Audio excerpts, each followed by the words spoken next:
Hello, everyone. We are going to be looking at the Revolutionary War. This is Chapter 5 in Brinkley, and this is basically from 1775 through 1783. We are also going to be looking at the time period right after the Revolutionary War as well, when America is in its foundation of its new government and its new leadership without the British control. So it's sort of like a two-part Chapter 5.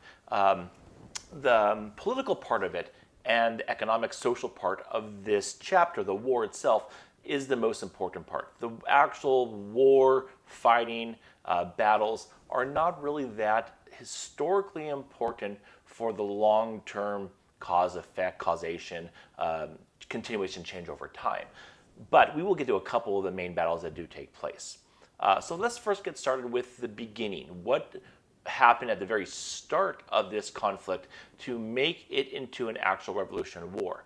How do the colonists come together? How do they pull together 13 very unique and separate entities through 13 colonies and come together in unity? How do they create a system of finances and military when they were so separated? And the biggest question is, how will they deal with having almost zero navy at all?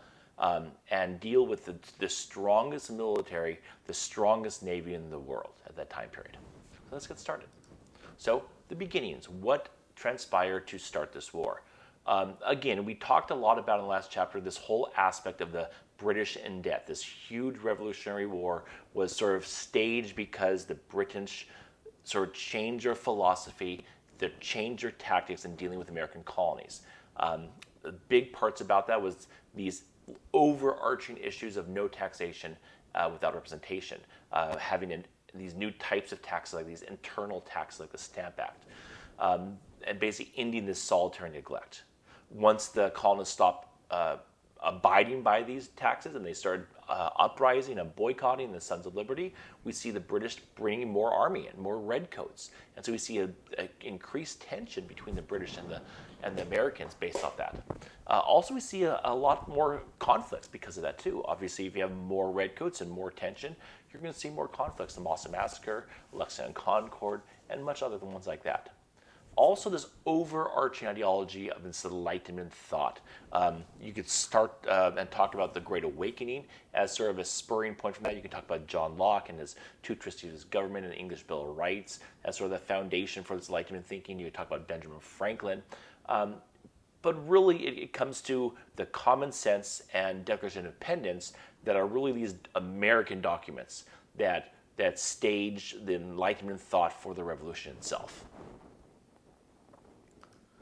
And so after Lexington Concord, we see that the Americans will meet in Philadelphia for the Second Continental Congress.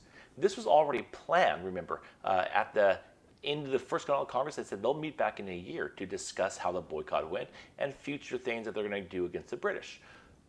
But now they have a larger weight on their soldiers with the skirmish that happened in Lexington and Concord in Massachusetts Bay. So in the Second Continental Congress, they take many steps to progress towards a war and an independent country. They first create a Continental Army by putting George Washington also as the leadership there. We do see a lot of mixed feelings about this, obviously, because once you create an army and not just a militia or a Sons of Liberty type of group, you are very much on the pathway of war. Obviously, we can see a lot of people against this, the Loyalists in the South in some cases, and also the Pennsylvanians too. Remember, the Pennsylvanians were Quakers. They were anti-war. They were religiously against the philosophy of war, so they were against this. John Dickinson and the Philadelphia representatives wrote the Olive Branch Petition to call for a lasting peace, to re-enter negotiations, to basically stay as subjects to the British crown. The British didn't even see this petition, so it wasn't even there. We also see a slow start to independence. A lot of Americans still were not fully on board. It wasn't like every single American was a diehard patriot. We had lots of loyalists.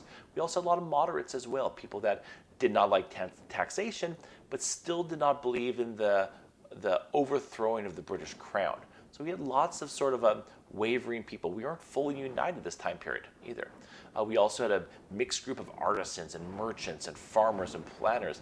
And everyone and all those people had sort of had a different agenda of what they wanted to do. You also see the writing by Thomas Paine of the pamphlet called Common Sense. This pamphlet was widely distributed and read over and over and over again. So just because there was 100,000 copies printed, it was probably read and handed off dozens of times for each of these copies. So you can think millions of Americans read or was read this pamphlet. And what if this pamphlet was main ideology was basically criticizing King George III as a tyrant, labeling him as a tyrant, and attacking him in his very tyrannical policies towards the American colonies. He was really good about not attacking the English people or the country of England itself. Remember, a lot of the Americans had very close ties to England. They had maybe even they were English immigrants themselves, or they were only 1 or 2 generations post-immigration from England.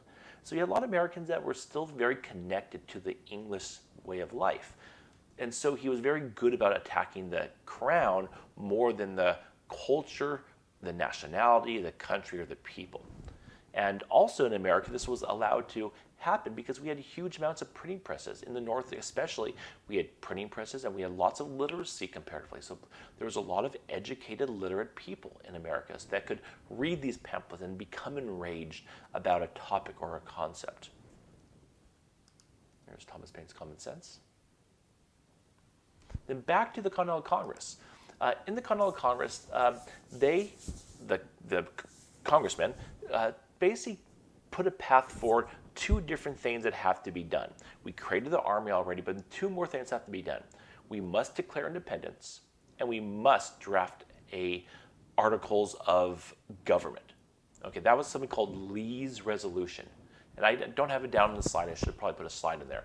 But make sure you write that down. Lee's Resolution, like L-E-E. This was basically Henry Lee came up with this idea that, hey, if we're gonna create our own country, we need 2 things. One, we need a drafted Declaration of Independence to basically tell the world that we're declaring our independence and why we're declaring independence. We also need to form a government because, again, government is the group of people that are in charge of making sure that people are safe. We don't want anarchy. We aren't wanting a country of no government. We just want a country that has a government that is fair to the people. So we have to craft that and figure out what type of government do we want as a country. The Declaration, again, was written by Thomas Jefferson, again, stealing lots of Locke's ideologies. Eventually will be signed on July 4th, 76. And Jefferson will basically write this with help from 4 other men. We basically see Franklin, we see John Adams, we see Robert Livingston, and Roger Sherman. So those were the 5 who crafted in our picture of those 5. And there's the signing of it as well. And we'll look at this in classes as well. But real quickly, there's 4 parts of it. The first part is basically called the preamble, that really, really famous one.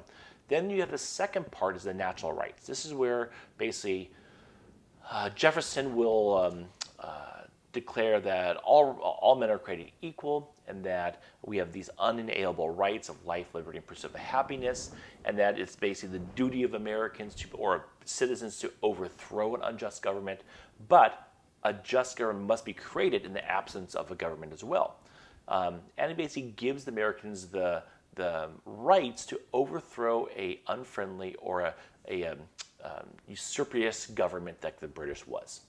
The third part is a list of all the problems or grievances that we had against this tyrannical King George.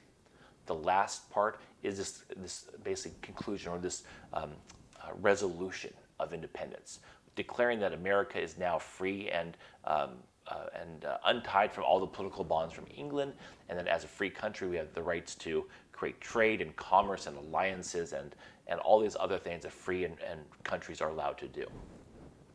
The second part of Lee's resolutions is the government.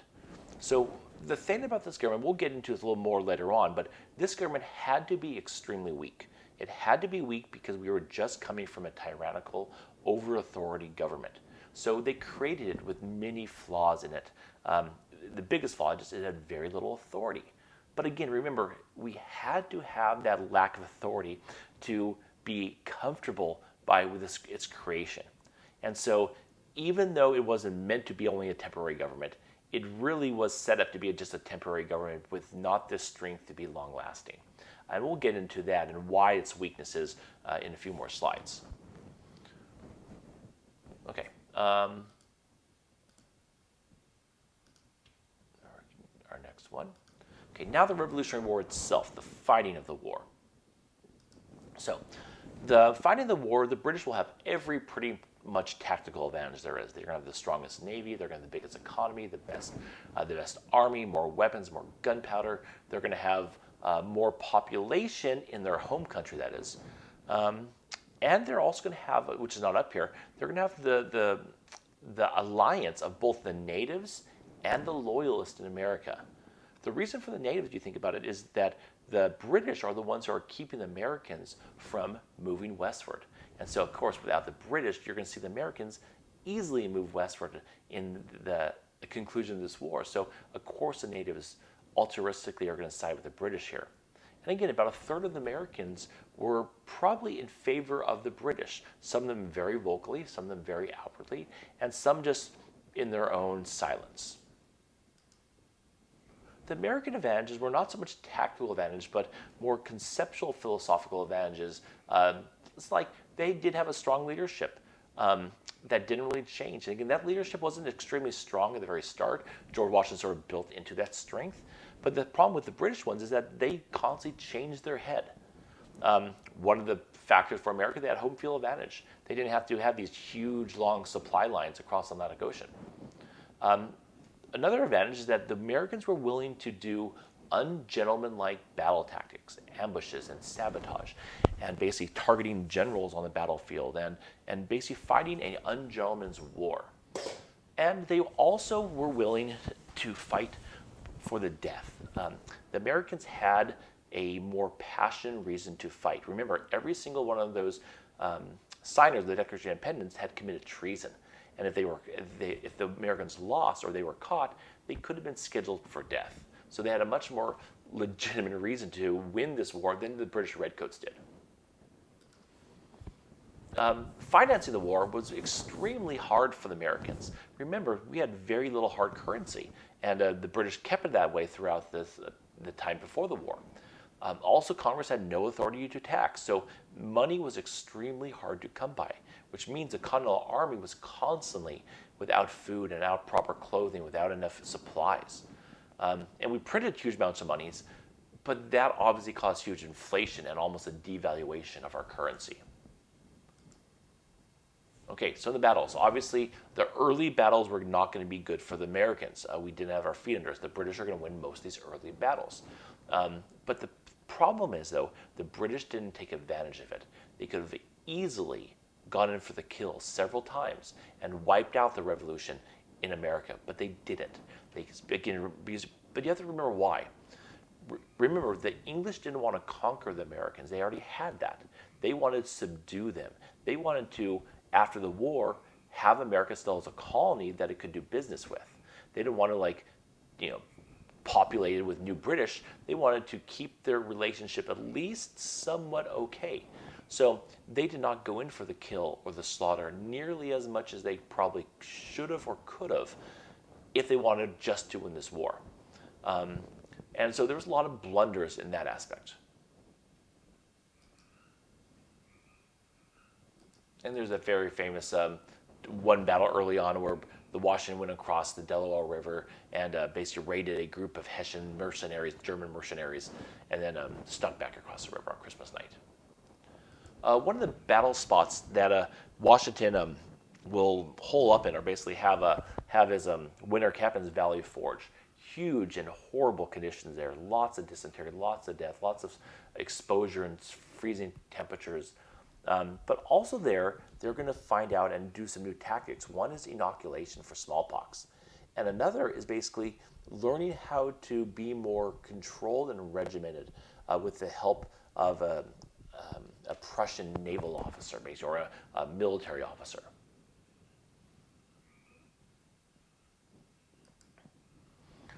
Two big victories in this war that you do need to know about that are sort of turning points in this war. The Battle of Saratoga was what happened in 1770,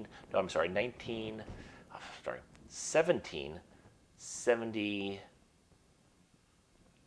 think it's 1778, I believe.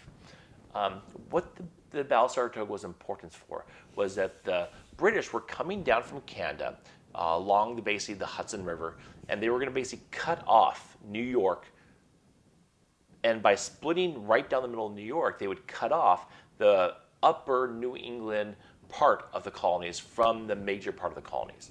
By cutting them off, you would make it weaker.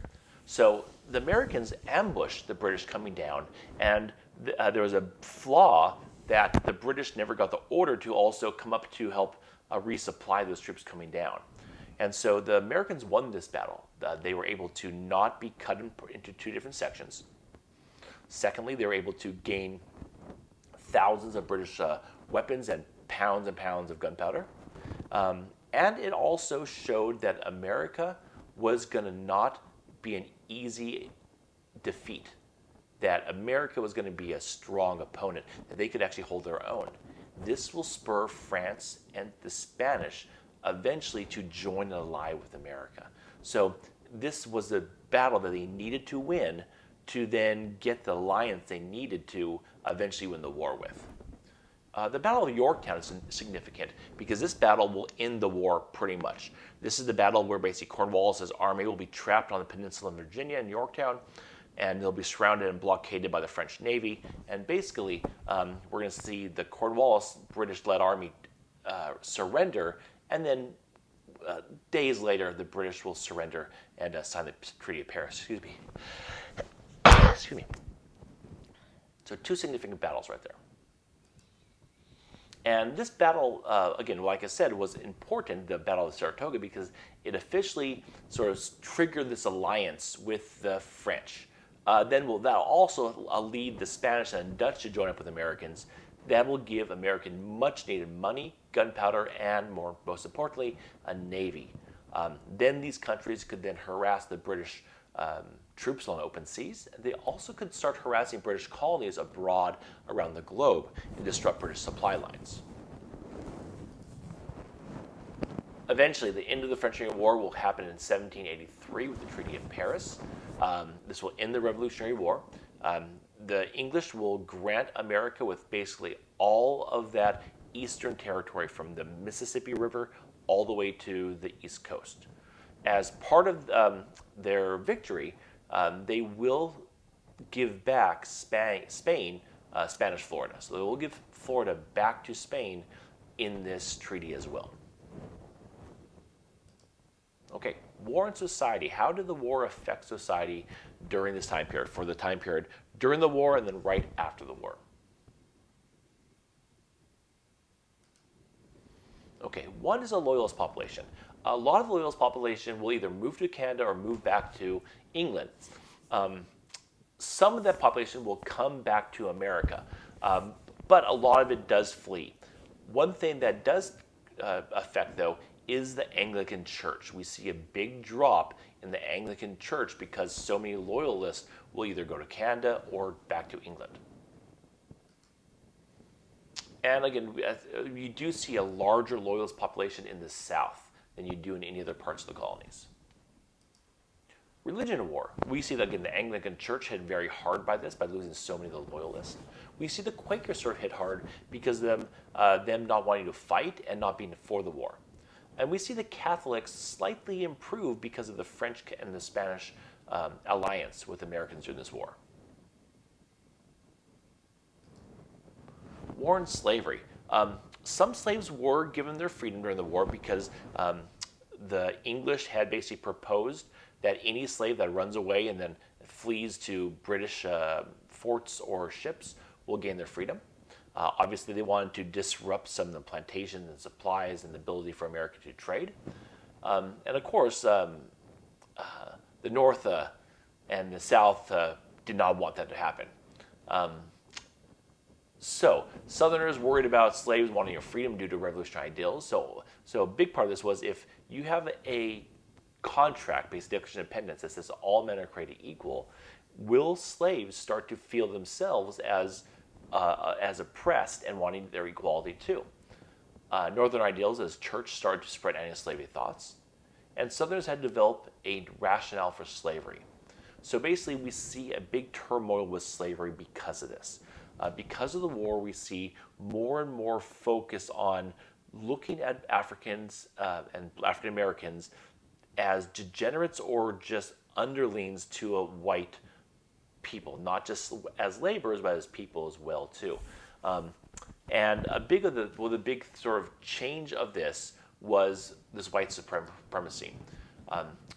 To make slave conditions and treatment more humane, to show that it's a benefit for both sides. So slave owners were going to say, well, we are going to treat our slaves better because we want to make it so it looks like we're helping them and not hurting them. The thought was that only white people could sort of make the slaves' lives better. They could give them Christianity and they could take care of them and give them food and shelter. And actually this was a beneficial system to both parties. Obviously we know it's not, but that's how they were starting to justify it. It wasn't just needed for labor, but we're actually helping these African Americans out as well. Okay, obviously the natives really did not like the outcome of the revolution because the natives are going to lose huge amounts of ability of land because of this. Once the British are no longer in place, we're going to see a large push west, which is going to mean that a lot of natives are going to have land issues come up. Thomas Jefferson did encourage this Western movement, but he did say that there were some people called noble savages, basically natives that had become Christians, had become landowners, and could then take part in the democratic experience. And then he thought that any Native American that was educated, was Christian, and was a landowner should be given some basic rights and be part of the American utopian farming agrarian experiment. Very few Native Americans this happened to. Most wanted their reservation system. I mean, they wanted their freedom with their tribes and not land ownership. And again, and the result was most of these natives will eventually be pushed westward into the reservation systems later on in other presidents' histories. We see women's role in the war. We see women had a very big role, especially at home. You see women having a big role with taking care of businesses and household issues. You see them also helping the army out to becoming camp followers, becoming nurses and chefs and cooks, and some will take combat roles as well. But women will have a big part in keeping life stabilized when the men were at war. And Molly Pitcher, that's one of the famous women who did take up arms with the Revolutionary Patriots as well. Excuse me. There will also be additional call for women's rights. Some women wanted rights to be expanded, especially for education and legal rights. Again, no woman was really advocating to be a president. No woman was advocating to be a politician or even to be seen as equal, but just a greater amount of rights, really. Abigail Adams is probably one of those most famous, and she wrote these letters to her husband John Adams called "Remember the Ladies." These letters were never to be public. These were just private letters between the two. But he was asking John Adams, when he was creating a new government, to make sure you remember the ladies. Remember the ladies, and basically in the process of allowing them to the right to vote. We see Judith Sargent Murray wrote that basically women's minds are as good as men, and that they deserve equal access to education as well as boys. And in this time period, with new rights given to Americans, women's role was pushed to something called Republican motherhood, where they were now in charge not only to instruct their kids to be good Christians and read the Bible, but also become good citizens, or basically teach your children the virtues of a Republican democratic citizenry.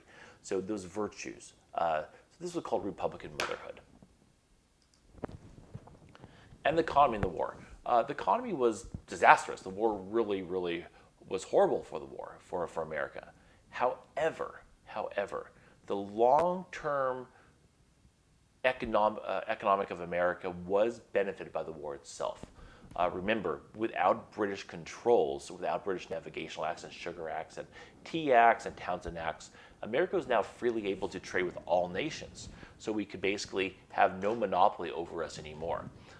Also, because of all the boycotts and the lack of British goods in America, America was starting to have to make their own supplies for the first times. So we see, the first small industries starting to sprout up in these late 1700 time periods.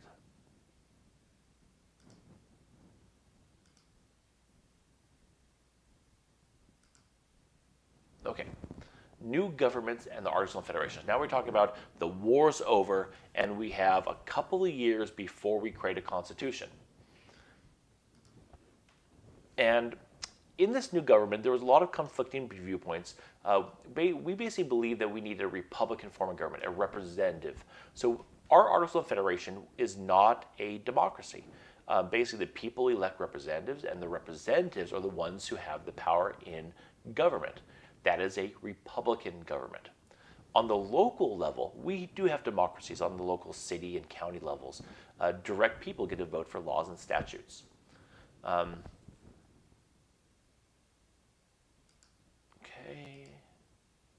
Also, every single state is going to create its own constitution and its own set of laws.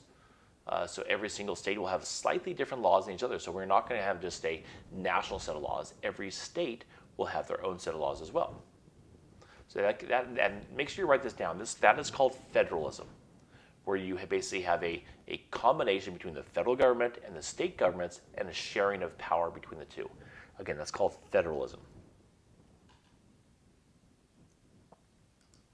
Okay, slavery. How do we deal with slavery in this new government and this new America? So some states will abolish slavery right away. For example, Massachusetts and Pennsylvania quickly abolish slavery as they become states in their state constitutions. Several other states like Connecticut, Rhode Island, Delaware, New Hampshire don't actually abolish slavery, but there's just so few slaves in those states that it doesn't really become an issue. Then, of course, you have these huge states like Virginia and South Carolina, North Carolina, Georgia, Maryland, that slavery was a huge part of. Okay, so it was going to be an issue that what do we do with slavery and how do we view slavery? Many people knew slavery was a bad system, that they didn't really want it, but how do we get rid of it? How do we end it? And that's the age-old problem, because again, these slaves are property. People had huge investments in these slaves. And so if you just freed them, there'd be Americans that had huge losses financially. And that was the biggest problem, is that this financial loss. Jefferson actually, even though he owned slaves, he didn't want slaves for slaves. He didn't want it for America. But his famous quote, Americans were holding a wolf by the ears. However unappealing it was to hold on, letting go would be even worse. That means that the slavery was compared to that wolf. It was an issue of if you let go of slavery, we're going to have labor shortages and we're going to have huge economic impact. If you keep it, you have the bondage of slavery you're having to deal with every single year. Okay, the Artisanal Federation, what they were, the first set of laws. They had lots of powers, the power to declare war and peace and govern and make treaties and work out disputes and borrow and print money and request funds. And each state retained its own sovereignty, so they had a lot of good things about it as well. They also had a lot of flaws to it. No executive judicial branches. States held most of the power. Therefore, the central government was very weak. Since states held most of the power, they acted what's in the best interest for them, not the federal government. The Congress only had one vote per state, which sounds fair, but is that really fair to the biggest states with lots of population? The Artisanal Federation had no power to tax. And states could be predatory on each other, which means they could tax each other's states. And the big thing is, after the war, America was in huge debt. We could not repay our debt. And that was a big thing. One really important legislation piece that they actually did, the only really important ones that was set up in the Artisanal Federation, was going to be how to deal with the organization and the selling off the Western land. Because again, remember, America was in debt. One way we could make money was sell land. So we created these several ordinances called the Northwest Ordinances or the Land Ordinances. There's 3 of them. And Thomas Jefferson wrote some of them. And it basically was to deal with the open land west of the Appalachian.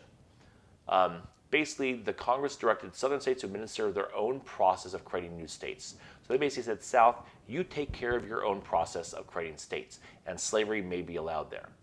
In the North, basically you had to have the federal government take the land and create territories out of it, and there's going to be no slavery in the North. So there's a little bit of difference there. So we're going to create these 2 sections. The southern section was going to be administered by the South, and slavery will be allowed. The North was going to be administered by the federal government, where no slavery is allowed. In this process, like you see, we're going to see all this new land. Again, we did have lots of Native Americans living there, as you see there. And in this new land, we're going to see 5 different states that are going to be created with this new territorial land. It is going to be divided up on a grid-like pattern, with one of the grids being reserved for schools or education.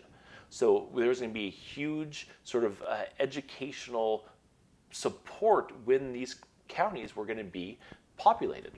So that was very successful, probably the most and only piece of very successful legislation coming out of the Articles.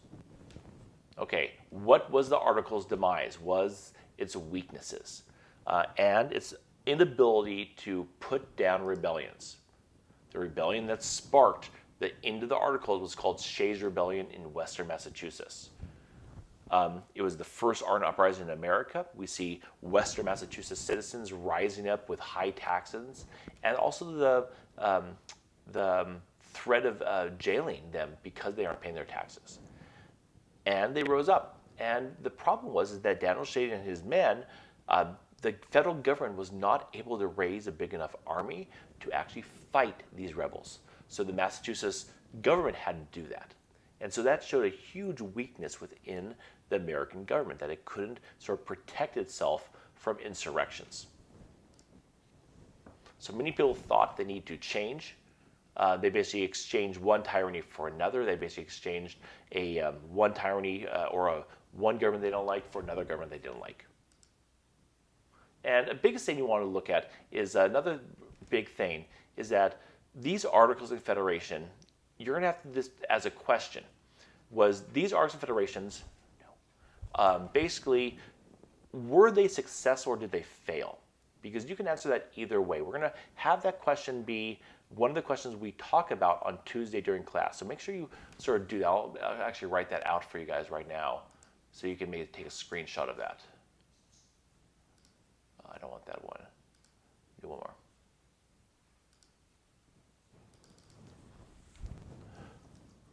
Were the Articles